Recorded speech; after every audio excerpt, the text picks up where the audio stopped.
Ok. Ok. Hola a todos los presentes acá. No sé, Héctor, cuántas personas hay conectadas en este momento, ¿sabes? Cinco, además de los que están acá conmigo. Ya, perfecto. Bueno, hoy día tenemos la primera parte de un mini curso, ¿no? Que va a ser dictada por el profesor Fernando Cordero de la Universidad Boku de Viena, ¿cierto? Viene acá, está ya hace un poquito más de una semana, viene a acompañarnos, estará con nosotros hasta el día viernes. Y esto, bueno, obviamente hay que aprovechar la visita de los expertos en distintas áreas, sacarles todo el jugo posible. Siempre es la principal motivación. Y bueno, la amistad, por supuesto, también. Eh, y nada, bueno, hoy día entonces tenemos aquí a nuestro invitado que nos hablará la primera parte de este curso, que va sobre dualidad, un proceso de Markov y aplicaciones a genética de poblaciones. Así que, Fernando, yo puedo aquí ir pasando las diapositivas. Pero tú me dices cómo yo lo... Ah, ok, ya, necesito aquí. ¿Cuál es la imagen más específica? Ah, ¿cierto? Listo. Te dejo entonces, Fernando. Gracias, Leo. Gracias a los presentes aquí, a los que están también en línea, por la posibilidad de dar este mini curso sobre un tema que en realidad yo ocupo harto en mi área de investigación, que es genética de poblaciones, y que es la dualidad de procesos de Markov, pero que obviamente es un concepto que no solamente es útil en genética de poblaciones, pero en realidad cada vez que uno tiene un proceso Markov y quiere saber un poco sobre el proceso, en particular qué pasa con el proceso en los tiempos largos. Entonces, la idea de este curso es introducirlo un poco a los que no conocen y a los que sí conocen, bueno, se van a aburrir un poco a lo mejor el día, a esta noción. ¿Cómo avanza? Las flechitas solamente. La flechita funciona. Activen las slides. Ese es buen truco. Ahí se funciona. Entonces, claro, la idea es hoy día ir en la parte más teórica del tema, esto va a estar basado en parte de un artículo de Jansen y Kurtz, que está muy bonito, donde ellos hacen una introducción a la noción de dualidad de procesos de Markov y dan ejemplos y criterios para existencia y unicidad de duales. Entonces, eso va a ser hoy día, y la idea sería el día jueves ir a la otra parte, que es la parte práctica, cómo encuentro el dual de un proceso Markov. Y eso mucha gente dice, bueno, eso es una caja negra, y si ustedes tienen suerte, dan con el dual bien, lo ocupan, fantástico. Y si no, bueno, no hay como una receta. Bueno, yo creo que no es tan así, ¿sí? Sí, siempre, está hablando siempre de el dual, pero no puede haber muchos duales. Bueno, eso vamos a hablar en esta parte. Universidad. No, pueden haber más de un dual y bueno, vamos a ver, son hartos ingredientes, no es una cosa. Ya. Pero claro, vamos a, digámoslo así por ahora, la clase de hoy día es más bien teórica, la clase siguiente va a ser más práctica y cómo calculamos duales de un cierto proceso.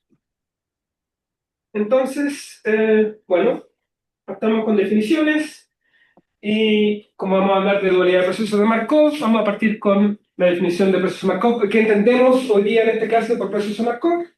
Entonces tenemos... un poquito. Entonces vamos a tener un espacio de estado que va a ser polaco y lo vamos a dotar con su sigma álgebra booleana. Vamos a tener una colección aquí que va a ser mi proceso X, que es una colección de varias cosas. Vamos a decir qué cosas son esas. Eh, entonces la primera parte es este omega f, que es un espacio medible. Los xt van a ser funciones medibles desde omega al espacio de estados t. Px para cada x en E va a ser una medida de probabilidad sobre omega, tal que x0 igual a x, px casi seguramente. Lo que hace. Um, Luego introducimos el semigrupo, que nos va a dar para cada x y para cada t PT de f de x, que es la esperanza de f de xt partiendo de x.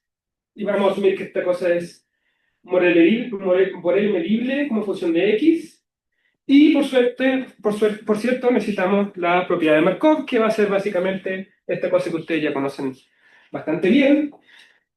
No he puesto aquí condiciones de regularidad para el proceso X, porque para algunas cosas no es necesario, pero típicamente uno tiene ciertas propiedades de regularidad, como trayectorias Cadillac, o a lo mejor un poco más, como la propiedad de Fellers, etcétera, etcétera, que en ciertos casos es muy útil. Pero por ahora pensemos que solo tenemos esto. Entonces, ¿qué entendemos por dualidad? Dualidad es siempre aquí en este caso, bueno, dualidad, dos cosas, dos procesos de Markov con espacios de estados E y F. Y el tercer ingrediente es una función que toma un par, elementos en ¿cómo se dice? Producto con F, a R, que va a ser una función medible y acotada, y vamos a decir que X e Y son duales con respecto a esta función, si y solo si, para todo X, para todo valor inicial del proceso X y para todo valor inicial del proceso Y, la esperanza de h de x t y partiendo de x es igual a la esperanza de h de x y t partiendo y con el y. ¿Ya? De alguna manera estamos pasando la aleatoriedad del x al y a través de la función h. Esa es la definición. Entonces, claro, si uno habla de unicidad del dual, bueno, va a depender, ¿no? Porque hay que explicar primero quién es la función h. Entonces, si yo fijo una función h, la unicidad va a ser, es cierto que hay un único dual para esa función h. Hay varios tipos de dualidad que son típicas y típicas en particular en el área de genética de poblaciones. Una de ellas es la dualidad de Sigmund, que es cuando la función h es la indicatriz de que x sea más pequeñito que y. Aquí estamos pensando en que el e y el f son los reales o un subconjunto de los reales. Esa dualidad es particularmente interesante porque si tenemos dos procesos que son duales de Sigmund, entonces vamos a tener que la probabilidad de que xt se ve la pizarra en el Zoom. No lo alcanzo a ver de acá, pero yo creo que me imagino que puede ser. Héctor, ¿se ve algo? Si escribe un poquito más grande, sí. Ya, ¿se escribe un poco más grande? Hola, Mauricio. No, eso. ¿Se ve así? Ese. Sí. Entonces la dualidad en este caso se lee así. La probabilidad de que xt sea más pequeño que y partiendo de x va a ser la probabilidad de que yt sea mayor o igual que x partiendo de y. Entonces, si yo miro solamente esta cosa e intento entender algo del x, me doy cuenta rápidamente que esta función, el lado derecho, es monótono con respecto a x. Y eso me está diciendo en particular que el proceso X tiene que ser monótono con respecto a la condición inicial. Entonces, si quiero esperar que un proceso de Markov tenga un dual de Sigmund, lo primero que tengo que verificar es si ese proceso es monótono con respecto a la condición inicial. Y de hecho hay un paper bien bonito de Sigmund que dice, si tienen un proceso en los reales positivos, que es monótono con respecto a la condición inicial, más un poquito de regularidad, entonces existe un dual de Sigmund, y el dual de Sigmund tiene, bueno, se puede escribir de manera única. Pero vamos a volver a esto más tarde. Otra dualidad que es súper útil cuando existe es la dualidad de momentos, y en ese caso la función h, y aquí vamos a pensar e va a ser un proceso en, digamos, en 0,1, y el Y va a ser un proceso en los naturales, o en los naturales con S. ¿Ya? Y esa es una dualidad que aparece un montón en genética poblacional. Y bueno, podemos también ver una pequeña cosita. Si tenemos dos duales de momento, vamos a tener algo así como que la esperanza partiendo de x, del xt a la n, es la esperanza partiendo de n de x a la yt. el YT va a ser un proceso que va a tener valores no naturales, digamos, típicamente más simple que este proceso X, que muchas veces es una difusión con saltos.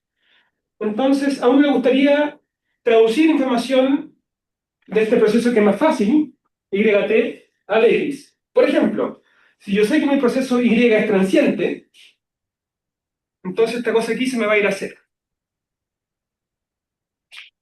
¿Qué quiere decir eso? Quiere decir que mi proceso XT se va a fijar casi seguramente.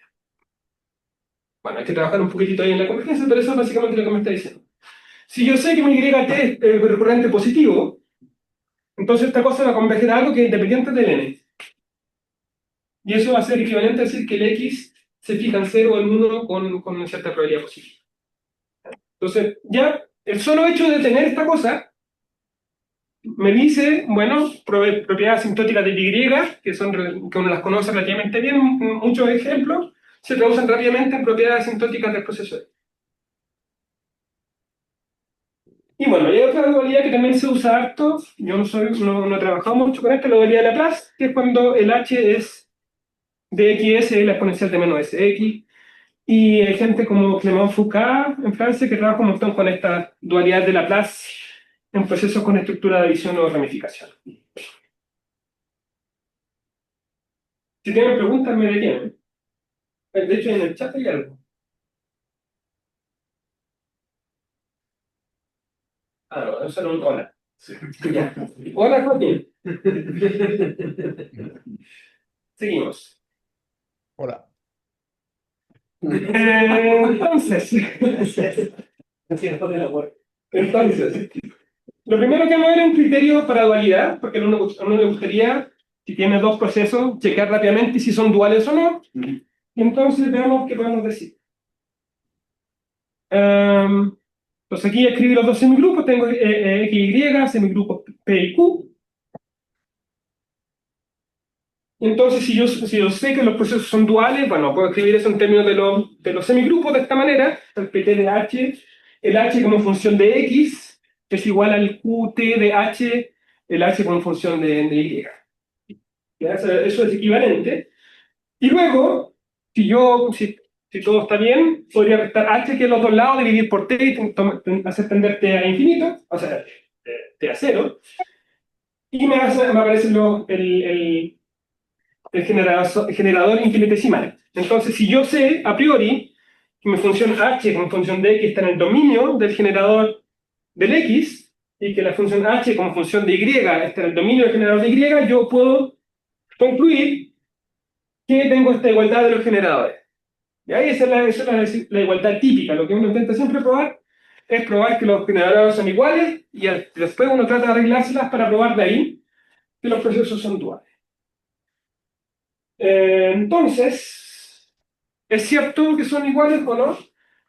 Bueno, este resultado aparece justamente en este paper que les mencionaba de Janssen and Kurt, que nos dice condiciones bajo las cuales la igualdad de generadores implica la dualidad. Entonces, ¿qué nos dice?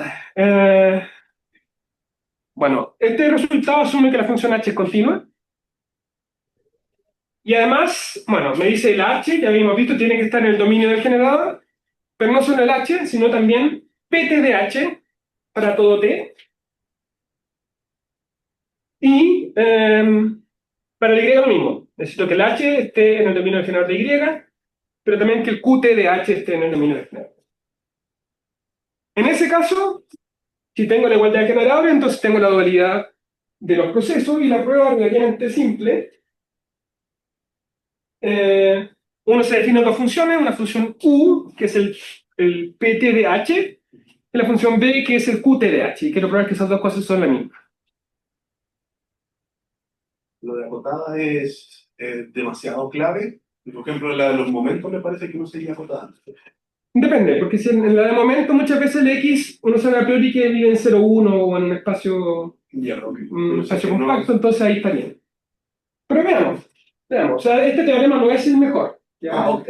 Es un teorema que me dice si tenemos un tipo de igualdad de generadores, entonces estamos bien. Entonces, bueno, ¿cuál la idea? Es Bueno, lo primero uno parte probando es esto, ¿cierto? Que el PT y el Q conmutan, y luego, a partir de ahí, y utilizando que la H está en los dominios de los generadores, uno prueba esta identidad de los generadores y semigrupos. Esa es la primera parte. Usando eso, y ocupamos ahora la ecuación de Kolmogorov hacia adelante, podemos probar, bueno, esta es la primera parte, es simplemente la ecuación de Kolmogorov. Después ocupo que esto es igual a esto, debido a la igualdad de generadores. Y esta es justamente esta igualdad aquí es la que probamos antes. ¿Ya? Entonces me dice el U es solución de esta ecuación. Por otro lado, yo sé que el B también es solución de esa ecuación. Y también sé que las condiciones iniciales son las mismas. Es H. ¿Ya? Entonces la unicidad del problema de valor inicial, que es un resultado activo 65 de Linkin, nos permite concluir que el U es igual. Eso. ¿Qué pasa cuando el H no está acotado? Bueno, ahí bueno, los resultados de Eliot and Hooks, en este libro súper completo, ¿cierto? Que reemplaza muchas de estas condiciones por condiciones de integralidad. ¿Ya? Esos son, yo diría, en mi experiencia, el resultado más general y que funciona casi todo el tiempo. No es el más fácil, pero el que funciona así. Sino también hay un resultado de Likert que dicen, bueno, si uno de los dos procesos es Feller y el otro proceso es no explosivo, entonces funciona. O si los dos son no explosivos, si los dos son Feller, también. Hay varias variantes de este resultado. Bueno, y aquí un ejemplo típico de la genética de poblaciones. Esta es la difusión de Wright-Fisher, que modela la frecuencia. O sea, imagínense, tengo una población de dos tipos infinita, y estos individuos son todos iguales, y se reproducen y reemplazan uno a otro. Vamos a ver esto un poco más en detalle en la próxima clase. Si uno mira eso en el límite, uno obtiene una ecuación de este tipo. Una ecuación neutra, es una martingala. Y se sabe que esa difusión de Wright-Fisher es dual a un proceso de conteo que va decreciendo, un proceso de muerte que va de n a n-1 a tasa n-1 medio. Y ese es el número de líneas en una cosa que se llama el coalescente de Kingman. A lo mejor lo vemos un poco más la semana que viene. Y uno puede probar que estas dos cosas son duales. ¿Cómo se ve el criterio de los generadores? Bueno, eso está aquí. El generador del proceso X es un medio x de x-1, 1 menos x, veces la segunda derivada de la función. En este caso x la n, y si uno desparrama este 1 menos x con la derivada, queda eso. Y ahí uno ya se da cuenta, bueno, ese gallo es exactamente el generador del m, ya estoy yendo de n a n-1 a esta tasa. ¿Ya? Entonces un pequeño jueguito algebraico y uno ve que los generadores son iguales, y bueno, después hay que arreglárselas para probar que efectivamente eso implica que la dualidad de momento se tiene. ¿Ya? Pero esa es la típica cosa que uno hace. Y de hecho hay una gran escuela de gente que dice, bueno, parto de mi generador, parto del generador del x, se lo aplico a la función x a la n y lo empiezo a reordenar y trato de ver que se escribe como un generador en la otra variable, la variable n. Pero un método más algebraico. A veces funciona, a veces no. Eso nos da una idea un poco de la estrategia de cómo uno podría tratar de encontrarle el dual a algo del tipo, claro, a una difusión. ¿Ya? Ahora sí estoy, bueno, cosa un poquito más complicada acá, ¿ya? Porque si el XT se mueve, por ejemplo, en 0,1, esta indicatriz no va a estar en el dominio del generador, así que hablar de generador no tiene ningún sentido, eso no va a afectar ni expresión. Bien, y ahora la pregunta que salió al principio de la charla cuando estaba hablando del dual. ¿Existe un dual es el dual único. Lo primero que vamos a hacer es tratar de responder la pregunta sobre la unicidad.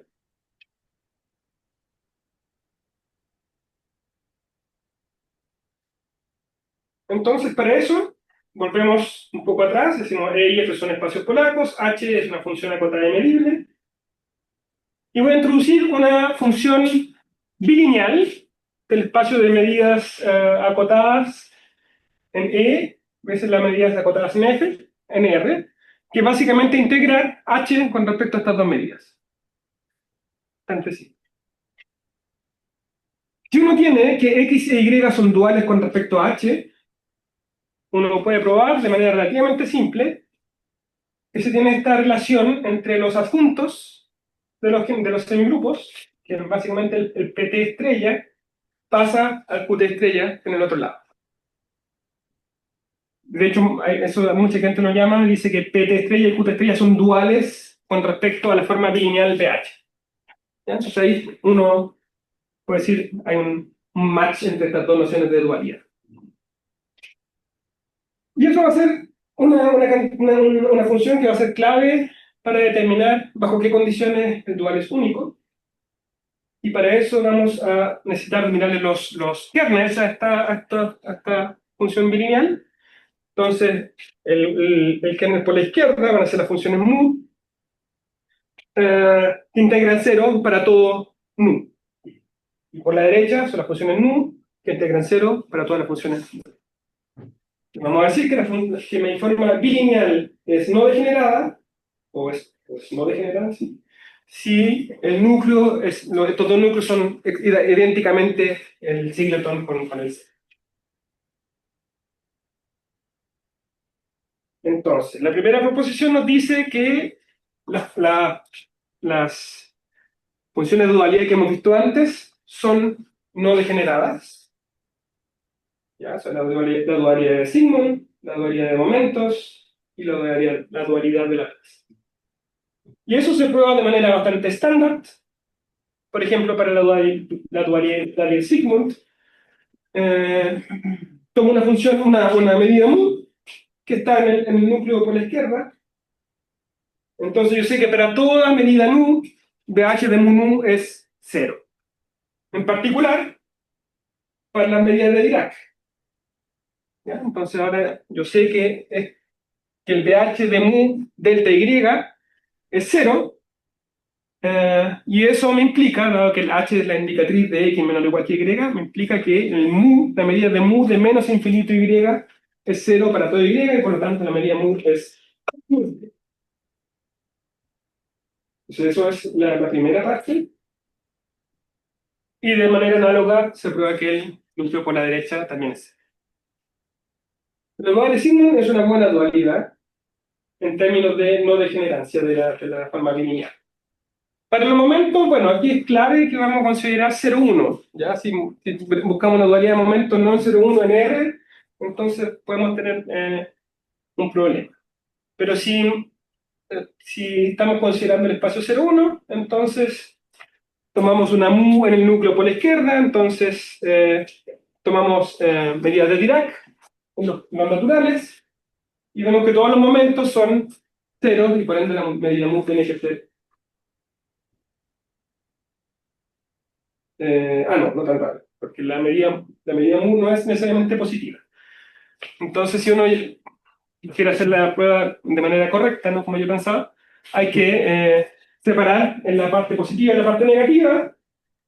Y bueno, si tomamos la igualdad que teníamos antes para n igual a 1, eso nos dice enseguida que lambda más y lambda menos tienen que ser iguales.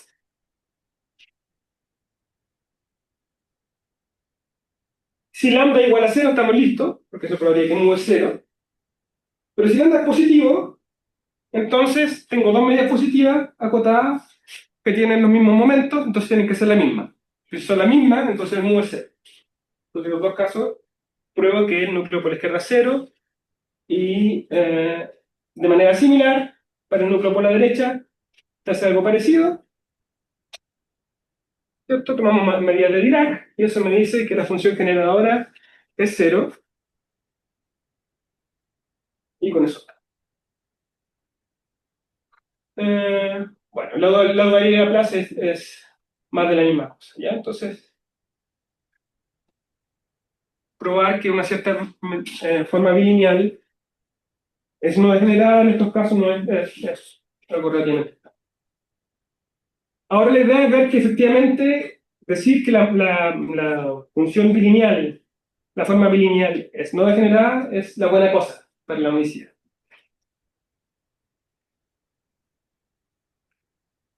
Entonces ahora tomo dos procesos de Markov con espacio estado E y F y vamos a suponer que existe un espacio un intermedio. Porque las dualidades que vimos antes son todas no degeneradas y esta es una manera de construir dualidades que son degeneradas. Imagínense que tenemos un espacio polaco G extra y una función que mapea G en F, F el espacio del Y, de manera sobreyectiva pero no inyectiva. E imaginen que el proceso Y puede ser realizado como una función de un proceso de Markov Z en G. Entonces Z es un proceso grande que lo estoy proyectando de alguna manera en uno más chico. Y ahora me defino esta nueva función h tilde. H tilde es de xz, va a ser h tilde de x, va a ser el h de x, la proyección de z. Entonces uno puede probar rápidamente que z va a ser dual de x si el x era dual con y. ¿Ya? O sea, dual, x dual de y con h, entonces el x y z son duales con h tilde. Eso por definición casi. Y esa función de dualidad uno podría esperar que sea degenerada. Que ese es efectivamente el caso.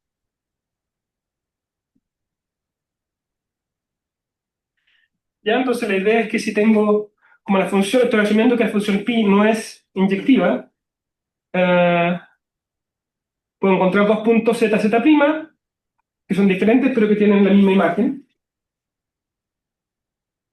Y de ahí uno puede probar que la diferencia de estas dos masas de Dirac está en el núcleo de R para el BH. Entonces eso ya prueba que la función es degenerada. Y bueno, y para probar la dualidad, se ocupa la dualidad entre el X y el Y, y luego se devuelve. ¿Ya? Entonces, ahí se pueden construir fácilmente funciones de dualidad que son degeneradas en este sentido. Básicamente, llevando hacia arriba, lifteando dualidades que son no degeneradas. Ok, ¿qué más necesitamos ahora? Necesitamos la noción de familia separadora. Vamos a decir que tenemos un espacio polaco E, tenemos una familia de funciones en L infinito de E, y vamos a decir que X separadora si separa las medidas de probabilidad en E. Fernando, ¿Sí? disculpa que te haga retroceder una diapo, pero me perdí un poco de por qué querríamos tener estas dualidades degeneradas. No, eso era solamente para mostrar que no todas las funciones de dualidad son no degeneradas. Perfecto, gracias. Es que es fácil construir de un par de duales con respecto a una función, construir otro donde tenemos esta degeneración. Ok. Y bueno, entonces decíamos que esta familia X iba a separar, si separa las medidas de probabilidad en E, lo que quiere decir que si tengo dos medidas que integran todas las funciones G en X lo mismo, entonces las medidas tienen que ser la misma.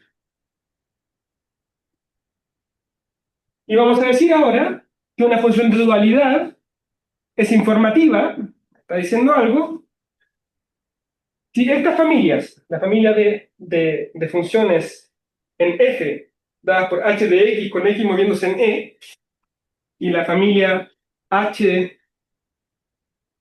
como función de x con y moviéndose en F, son separadoras en los espacios correspondientes. Entonces podemos probar que un semigrupo Markov en E que satisface una de las siguientes condiciones. Una es que esta familia de funciones H es separadora, o bien que las integrales de H con respecto a medidas acotadas en E es separadora, o la misma familia, pero ahora lo restringimos a medidas de probabilidad en E, es separadora, o bien que el espacio nulo derecho de BH es el cero, o que BH es no degenerada. En todos esos casos, podemos probar que si hay un dual con respecto a H, ese dual tiene que ser uno. ¿Cómo se prueba eso? Bueno, hay algunas implicancias que son relativamente triviales. Bueno, sí, que 5 implica el 4 es trivial. Y luego, bueno, básicamente es por inclusión de los conjuntos de funciones que estamos mirando, ¿no? Entonces eso nos dice que el 1 implica el 3 y implica el 2.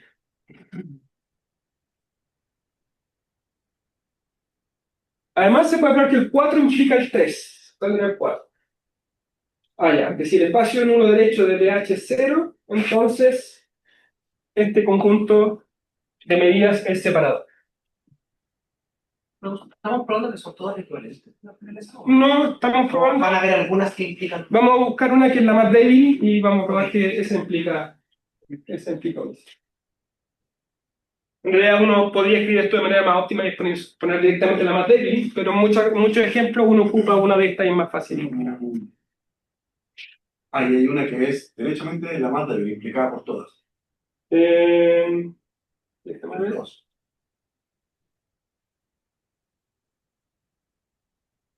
Sí, Claro, pues sí, claro, porque la dos. 5 implica la 4, la 4 implica el 3, la 3 implica el 2 y todas las otras implican el 2.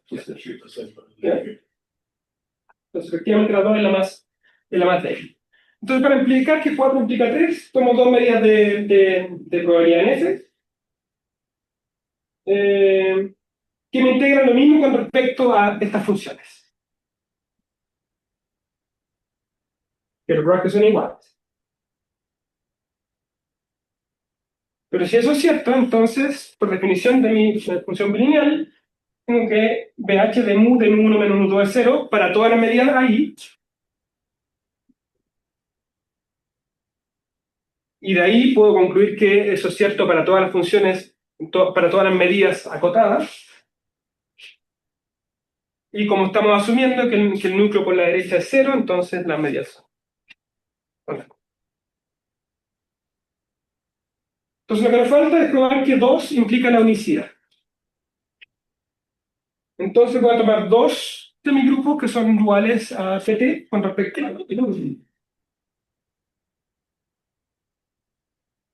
Y vamos a escribir esto, que básicamente dijimos antes, ¿no? Que la dualidad de semigrupo de procesos de Markov se puede escribir en términos de la función bilineal usando los adjuntos. Entonces yo sé que la parte izquierda y la parte derecha son las dos iguales a lo que está en medio, por la dualidad. Bueno, esa es la definición del adjunto. Y por ende, yo sé que para todo mu y para todo y0 en f, estas dos cosas son las mismas.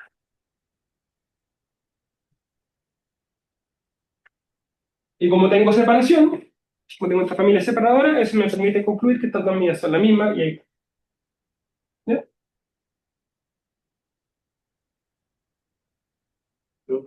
Sí.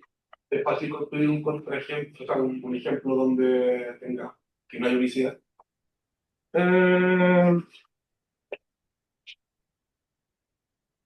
Y se puede encontrar.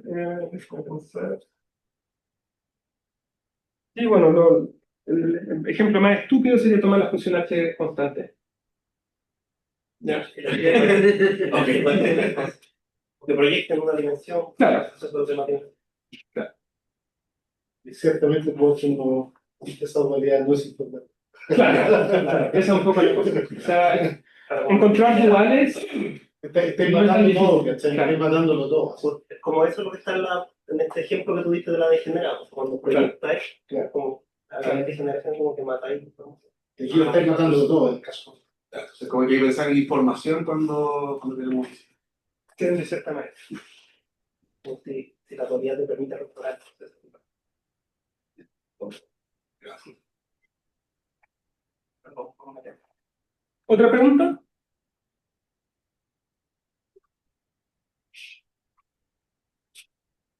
Ok, entonces ahora vamos a ir a la parte de existencia, que en realidad era lo último que preparé para hoy. Tal vez he ido muy rápido, pero creo que eso no es problema.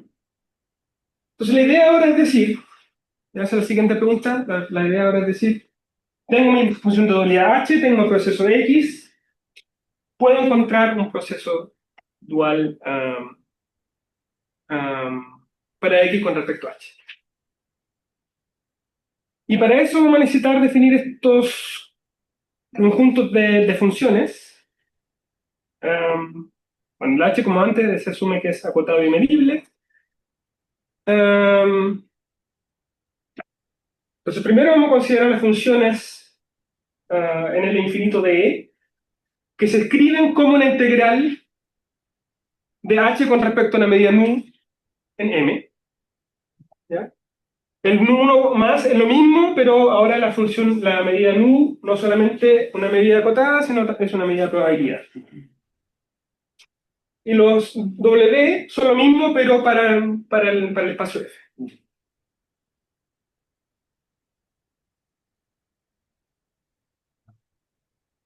Entonces, la primera cosa que uno puede hacer es plantear una condición necesaria para la existencia del dual, y es la siguiente. Entonces, tengo dos espacios polacos, una función medible y acotada, PT es un semigrupo de Markov, y digamos que PT tiene un dual con respecto a H. Entonces, la primera cosa que yo puedo decir es que PT va a dejar invariante a estos dos conjuntos. Conjunto de funciones nu1 más y el nu. Y además, cualquier dual va a dejar invariante estos otros conjuntos ahí.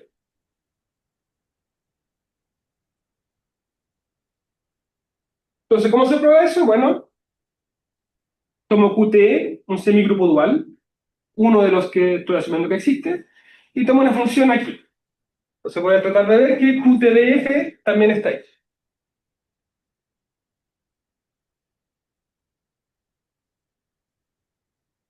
Entonces, bueno, si el f está allá, por definición existe una medida de probabilidad en f, tal que f se escribe de esta manera.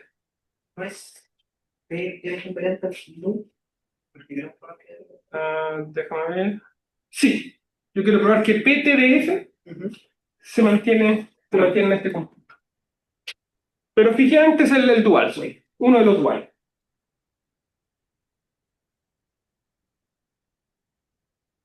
Entonces, bueno, como tenemos esta igualdad, aquí estoy escribiendo el PT en función del adjunto aplicado a la medida de Dirac. Yo puedo escribir PT de f de x, lo escribo ahora con la función bilineal, paso el PT estrella al otro lado con el adjunto del dual, y por ende tengo que el PT de f de x va a ser la integral de h ahora con respecto a este. Y eso ya me dice que mi conjunto B de 1 más es invariante. Y de la misma manera se puede probar que el nu es invariante, y de manera simétrica se pueden probar que estos otros dos son invariantes para F. ¿Ya? Ok, y ahora nos vamos acercando a la parte más crítica, que es encontrar una condición que sea necesaria y suficiente. Entonces, una condición va a ser esta, es que la función de dualidad h es tal que toda función medible en L infinito se puede escribir como el límite de una sucesión uniformemente acotada, n, de funciones en R más W. Una constante más una función en el conjunto W. Las funciones que se escriben como integrales de h. ¿Hay ciertos criterios que implican esto? No voy a entrar en ese detalle, pero vamos a probar que bajo esta condición, más algunas cositas, se puede probar la existencia.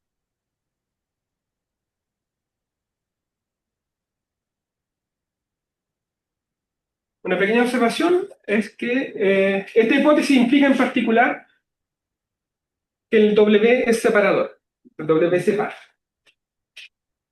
Y eso va a ser importante después. Entonces, el teorema dice lo siguiente: si tengo dos espacios polacos, H es una función acotada y medible, y XT es un proceso de Markov con semigrupo PT, vamos a suponer una de dos cosas. O bien que el W separa y que el F es discreto. Ese caso se puede probar de manera más simple, o bien que se cumple la hipótesis A, que cubre el caso más general. En cualquiera de esos dos casos, se puede probar que el PT tiene un semigrupo de Markov dual respecto de H, sí y solo si este conjunto es invariante y el dual por ende va a ser único. Entonces eso es lo que vamos a tratar de probar ahora, y con eso termino mi clase de hoy muy rápidamente, más rápido que lo esperaba. Entonces me detienen si tienen dudas. Bueno, la unicidad viene de lo que decía antes, el omega separa. Para la existencia vamos a asumir la hipótesis A y vamos a probar, vamos a construir el dual. Entonces, lo primero que hacemos es definimos la función hy, el y está fijo, como el h de punto y.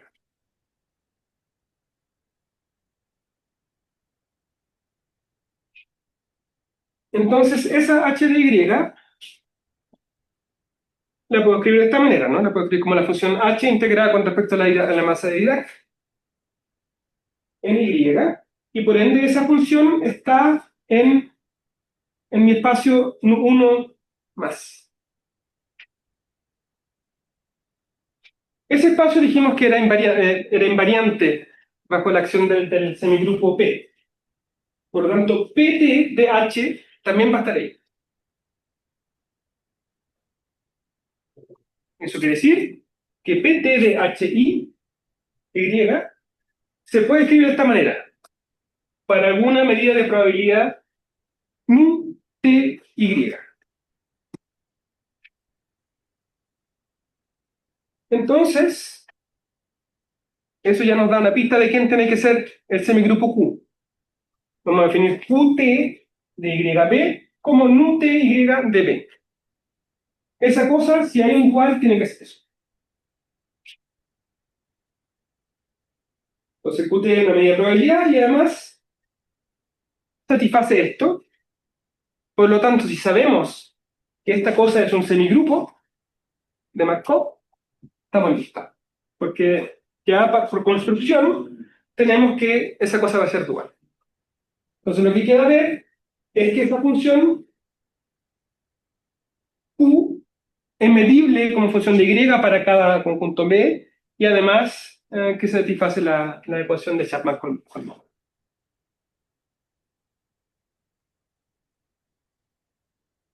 Entonces, para probar la medibilidad,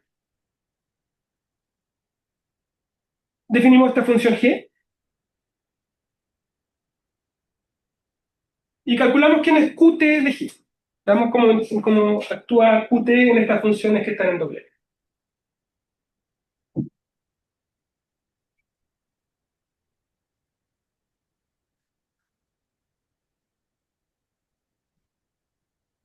Bueno, ahí simplemente intercambiamos las integrales. Luego aquí ocupamos la relación de dualidad que escribimos antes, ¿cierto? Que no sabemos si es dualidad porque no sabemos si es un semigrupo Markov, pero al menos sabemos que esas dos cosas son iguales, por construcción.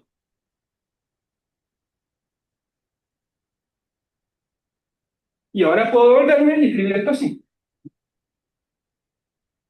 Bueno, y esa cosa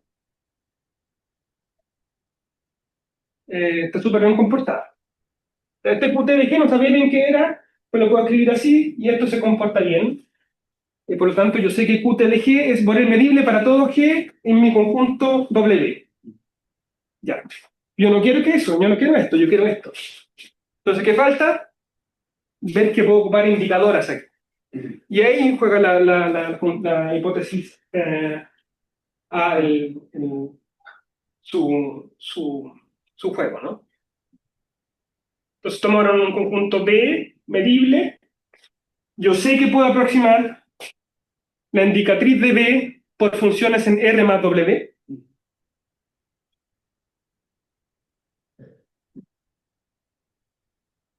Y por tanto puedo probar que UT de B es el límite puntual de funciones medibles y por lo tanto entonces la medibilidad la tenemos. ¿Ya? Y ahí uno ve exactamente cómo juega la hipótesis A. Y bueno, y la parte de Chapman-Kolmogorov es fácil porque ahora podemos ocupar que tenemos esta dualidad a nivel de la ocupamos ahora a nivel de los adjuntos. Lo partimos aquí. Nos pasamos para acá con la dualidad de los adjuntos. Vamos a Chapman-Kolmogorov para los adjuntos. Y después nos devolvemos paso a paso y probamos la identidad que queremos. Eso. Y eso termina la. ¿Bien? Es súper bonita, simple. Eso.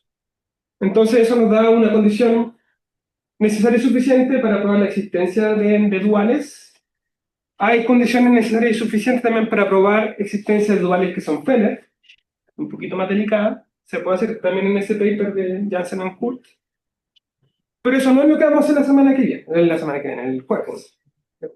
Ahora la idea va a ser realmente partir de casos particulares, de ejemplos de genética de poblaciones, como el Wright Fisher que vimos al principio, y tratar no solo de construir el dual, que podría uno hacerlo a la mano, ¿cierto? Escribir el generador de mi proceso inicial y lo trato aplicado a la dualidad que quiero y trato de escribirlo de la manera que corresponde. No vamos a hacer eso.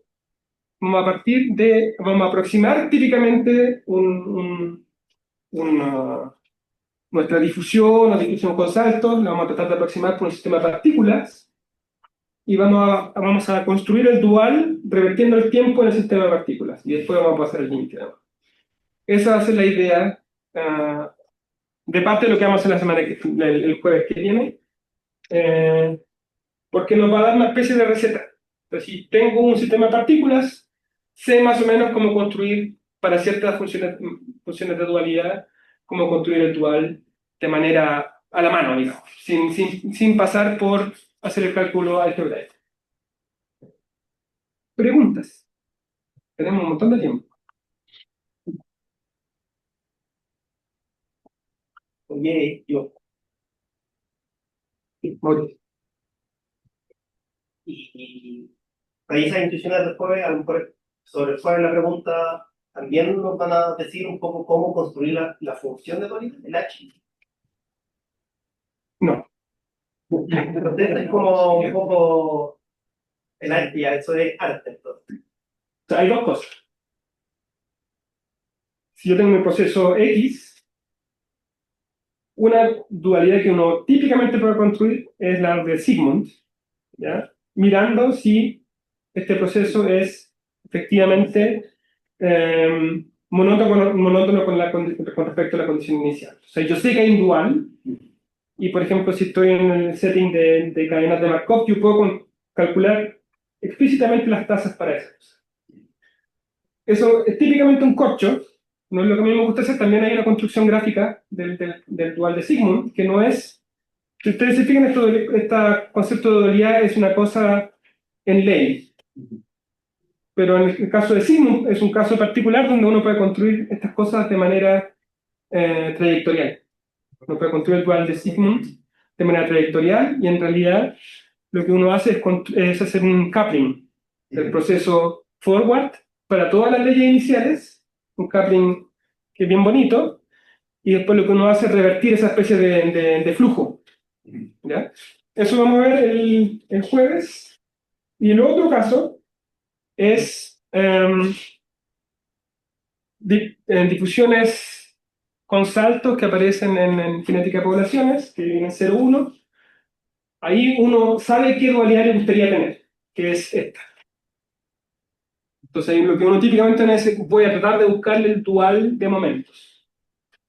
El punto es que dual de momentos existen en casos también bastante restringidos. Uno puede básicamente ver para qué difusiones existe un dual de momento y para cuáles no. Pero la intuición que hay para construir dual de momentos puede permitir construir otros duales que son un poco más complicados que estos, pero que dicen en algunos casos la misma cosa. ¿Ya? Son funciones más complejas, pero que funcionan más o menos como el dual de momentos. No sé si vamos a alcanzar a llegar a eso, pero sí. No es para cada función H. La receta que les voy a dar el día jueves es para esta y para esta. El resto, para mí, sigue siendo una caja de sorpresas. Una caja negra. Tengo una consulta, Fernando. Por ejemplo, antes tú nombraste que una condición menos necesaria, ¿no?, para el caso de la dualidad de signo es que tenga monotonía digamos, de la ley respecto a la condición inicial. Sí. Imagínate que ahí tú tienes una estructura, o sea, estás poniendo una especie de, no sé, una simetría, digamos, pero te está apoyando en la estructura de orden de los pasos. Claro. Pero imagina que tú quisieras basarte en otro tipo de estructura. Imagínate que tú sabes que tu proceso es tal que si le aplicas una transformación a tu espacio de fase, a tu espacio de estado, digamos, por ejemplo, en el intervalo 0, okay, pasar de X a 1 menos X. Bueno, entonces, imagínate que tu proceso es tal que si partes de X, la ley del proceso es lo mismo que partir de 1 menos X, pero mirando el proceso 1 menos X. O sea, tú aplicáis en este caso la transformación del espacio X a 1 menos X. Por ejemplo, hay cuestiones así que te digan si la ley del proceso es invariante mediante la acción de un grupo de transformaciones, por ejemplo, no tan genérico, pero quizás en algunos casos especiales, tienes entonces un dual, cosas así, que tú conozcas. No que yo conozca. O sea, yo sé que hay este asunto de la simetría, es una cuestión bien profunda, y unos trabajos de un grupo de gente, está Cristian Giardina de Módena, Frank Geiris, creo que está en alguna parte en Holanda, que ellos miran estas cosas de un punto de vista realmente algebraico. O sea, le asocian a un generador infinitesimal, le asocian creo que es un grupo de Lie, y luego las representaciones de ese grupo te dan diferentes duales. Pero eso también está hecho como caso por caso y no hay como una teoría que dice, bueno, esto es una receta. No hay. Es realmente caso por caso, pero efectivamente hay una noción de simetría que juega un rol importante en la dualidad. Y la otra conexión que es típica es el time reversal, que también está muy presente en la cosa de dualidad, que las dualidades típicamente están relacionadas con mirar el proceso hacia adelante y hacia atrás. Pero no en general, pero hay como en el folclore se dice, ¿no? La de momento, por ejemplo. La de momento es exactamente eso. En mirarlo hacia atrás. En mirarlo hacia atrás, pero no es el mismo proceso, no es el time reversal del proceso. Tomas tu sistema particular y lo miras hacia atrás y calculas una cantidad. Una cantidad, un funcional de tu sistema particular. Y ese funcional te da, por un lado, esta cosa aquí y esta cosa acá cuando uno mira para los dos lados. Esto, la dualidad de Sigmund, efectivamente está en reversal si uno sabe que las trayectorias son continuas. Por ejemplo, si uno tiene una ecuación diferencial en dimensión 1, con trayectorias continuas, una ecuación diferencial estocástica. Bueno, eso va a ser por definición monótono con respecto a la condición inicial, porque si tengo dos trayectorias y si tocan en algún momento, de ahí van a seguir la misma dinámica. Bueno, si tengo esa trayectoria continua, entonces yo sé que el time reversal va a ser el dual de signo. Si hay salto, se complica un poco la cosa. Ahí se complica.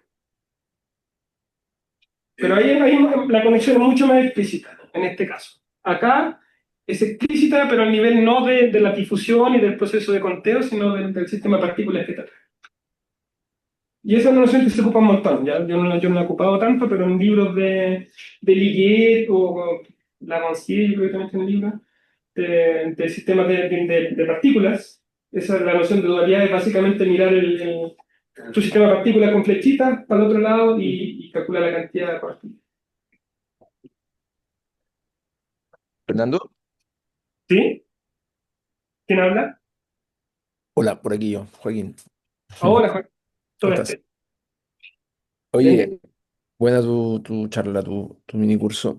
Y te quería hacer un par de preguntas, pero ya como que varias se hicieron, pero voy a tratar de focalizarla entonces.